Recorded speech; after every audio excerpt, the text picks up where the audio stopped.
Bonjour, nous sommes aujourd'hui le 31 décembre 2024. Après 2 mois de baisse, les marchés émergents se stabilisent en décembre. Il semble désormais que le rapatriement d'actifs opéré par les investisseurs américains commence à s'essouffler en fin d'année. Grâce à la Chine et à Taïwan, l'Asie monte légèrement, tout comme l'Europe de l'Est et le Moyen-Orient.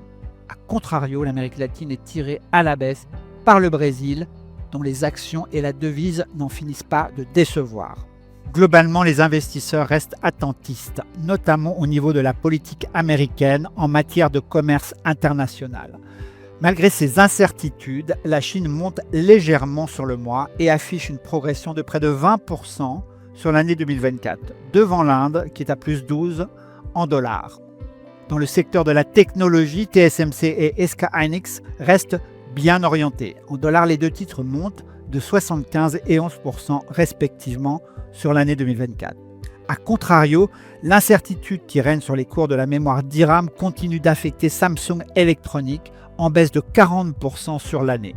En Amérique latine, les deux principaux marchés boursiers, le Brésil et le Mexique, enregistrent les moins bonnes performances boursières du monde émergent sur l'année 2024, soit moins 34 et moins 28% en dollars, ce qui contraste beaucoup avec les plus 113% de l'Argentine. Au total, sur l'année, l'indice des actions émergentes progresse de près de 8% en dollars et de 14% en euros. Avec la victoire de Donald Trump, l'environnement international ne semble pas favoriser les marchés non-américains. Comment interprétez-vous leur impact sur les bourses émergentes ? Il est vrai que de nombreuses incertitudes subsistent. Et ce notamment sur le commerce mondial en 2025. Nous estimons que les barrières douanières supplémentaires aux États-Unis ainsi que la faiblesse de la demande européenne ne plaident pas en faveur des exportateurs émergents. De fait, la baisse des actions émergentes au 4e trimestre 2024 illustre amplement cette incertitude.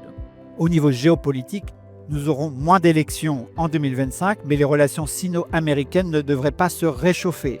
Au niveau de la technologie, les incertitudes subsistent sur l'évolution des prix du DRAM. Cette correction de milieu de cycle pourrait durer plus longtemps que prévu.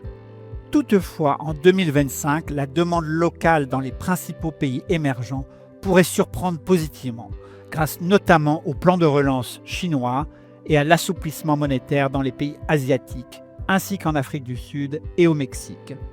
Les plus-values sur le marché des crypto-monnaies, évaluées à 1,7 trillion de dollars, pourraient également avoir un effet positif sur la consommation globale.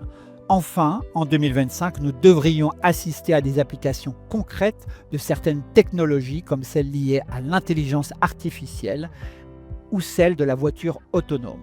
Ces game changers devraient favoriser les valeurs technologiques asiatiques. Dans cet environnement, comment positionnez-vous le portefeuille GEM Equity pour 2025 ? Misant sur la demande interne, nous positionnons le fonds principalement sur des valeurs de croissance liées à la consommation domestique, lesquelles représentent environ 70% du fonds GEM Equity. Par exemple, les titres liés à la consommation en Chine comptent pour un quart du portefeuille, soit la grande majorité de notre exposition chinoise. En Inde, les financières, la consommation et les télécoms comptent pour 18% du portefeuille, soit 90% de nos investissements indiens. Même chose dans l'ASEAN, en Afrique du Sud, au Mexique, au Moyen-Orient et en Grèce. En fait, seuls nos investissements dans la technologie asiatique sont exposés à la demande globale. Ils représentent 25% du fonds.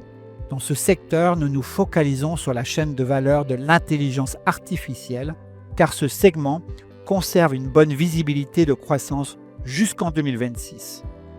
Nous vous remercions pour votre confiance, votre fidélité et vous souhaitons à vous et vos proches une très belle année 2025.